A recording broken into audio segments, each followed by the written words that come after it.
पटना में सुशील मोदी ने लालू प्रसाद यादव के खिलाफ ताबड़तोड़ 7 प्रेस कॉन्फ्रेंस की। प्रत्येक प्रेस कॉन्फ्रेंस में सुशील मोदी ने लगातार लालू के खिलाफ कई बड़े खुलासे किए और हर खुलासे में लालू यादव की जमीनों का जिक्र किया गया। इससे पहले भी लालू के कई ठिकानों पर छापेमारी की गई थी, जिसमें लालू यादव ने प्रेस कॉन्फ्रेंस कर कहा था कि छापेमारी की सिर्फ अफवाह उड़ाई जा रही है, कोई बताए कि कहां छापामारी हुई है। तो उनके इस सवाल का जवाब शायद उन्हें अब मिल गया होगा। शुक्रवार को जब सीबीआई ने लालू के 12 ठिकानों पर ताबड़तोड़ छापामारी की। लालू यादव की बड़ी मुश्किलें। लालू यादव के 12 ठिकानों पर सीबीआई की छापामारी। पटना, दिल्ली, रांची, पुरी, गुड़गांव में ताबड़तोड़ छापे। लालू यादव और उनके परिवार की मुश्किलें लगातार बढ़ती जा रही हैं। सीबीआई की टीम शुक्रवार सुबह पटना में लालू यादव के घर पहुंची।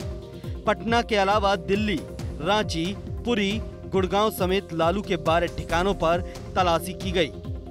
बतौर रेल मंत्री टेंडर में हेराफेरी के आरोप में सीबीआई ने उनके खिलाफ मामला दर्ज किया है। आरोप है कि 2006 में उन्होंने रेल मंत्री रहते हुए बीएनआर ग्रुप के होटलों के रखरखाव का जिम्मा एक प्राइवेट फर्म को दे दिया और बदले में जमीन ली। इस मामले में तत्कालीन आईआरसीटीसी के पूर्व एमडी और प्राइवेट कंपनी के 2 डायरेक्टर्स के घर भी सीबीआई की तलाशी चल रही है। सरला गुप्ता इस कंपनी की मालिक थी। आज श्री तेज प्रताप यादव, तेजस्वी यादव, राबड़ी देवी इन कंपनियों के मालिक है।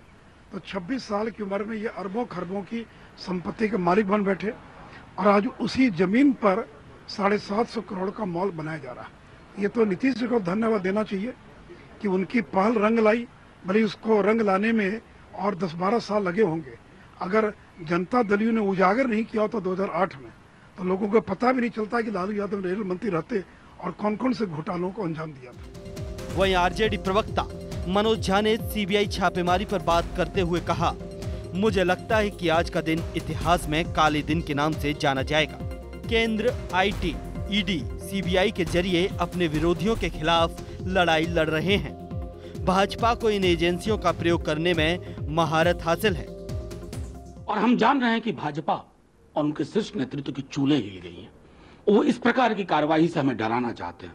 यकीन मानिए, लीगल बैटल जो है मुश्किल आएगी। दिशा और दशा प्रभावित करने की कोशिश करेंगे, लड़ लेंगे फिर भी। और राजनीतिक लड़ाई मुकम्मल लड़ेंगे और जीतेंगे। और बता दूं आज आपके माध्यम से, इस तरह की हरकतों को अब आवाम समझ रही है, क्योंकि आप ऐसा तमिलनाडु में करते हैं, बंगाल में करते हैं, दिल्ली में कर रहे हैं अपनी नाक के नीचे।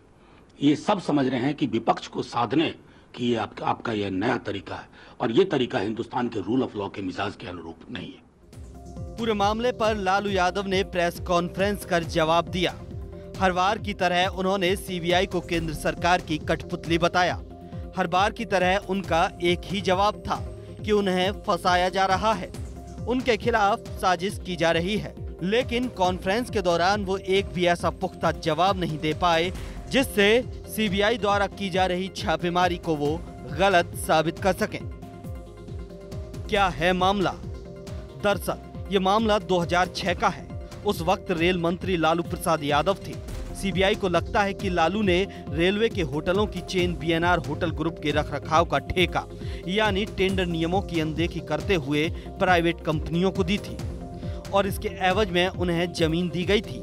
इस आरोप के मद्देनजर शुक्रवार को 12 अलग अलग जगहों पर सीबीआई तलाशी कर रही है। निजी कंपनी ने टेंडर के बदले लालू को फायदा दिया। कंपनी ने टेंडर के बदले लालू को बड़ी जमीन दी। उस जमीन पर पटना में मॉल का निर्माण किया गया। ये भी आरोप है कि बिहार के पटना में लालू प्रसाद यादव ने मॉल बनाने में पर्यावरण नियमों की अनदेखी की। इस मॉल को बनाने में पर्यावरण क्लियरेंस नहीं लिया गया। ये बात बिहार सरकार ने पटना हाई कोर्ट में दिए हलफनामे में कही है। सरकार ने माना है कि मॉल बनाने में नियमों को ताक पर रख दिया गया। फिलहाल इस मामले में हाई कोर्ट में सुनवाई चल रही है। बता दें कि 2006 रेलवे होटल के टेंडर मामले में सीबीआई ने लालू समेत राबड़ी देवी, तेजस्वी यादव, सरला गुप्ता, आईआरसीटीसी के तत्कालीन एमडी पीके गोयल, विजय कोचर, विनय कोचर पर आईपीसी की धारा 420 और 120 बी के तहत केस दर्ज किया है। लालू और बाकी आरोपियों के खिलाफ धोखाधड़ी और आपराधिक साजिश के तहत केस दर्ज किया गया है। इसके बाद लालू यादव के घर के बाहर सुरक्षा व्यवस्था बढ़ा दी गई है। न्यूज इंडिया के लिए स्पेशल डेस्क की रिपोर्ट। आप हमारे चैनल को YouTube पर सब्सक्राइब कर सकते हैं न्यूज इंडिया निम्स पर। इसके अलावा आप ट्विटर पर भी हमें न्यूज इंडिया 17 पर फॉलो कर सकते हैं। फेसबुक पर आप newsindia.nimsUnai पर हमें लाइक कर सकते हैं।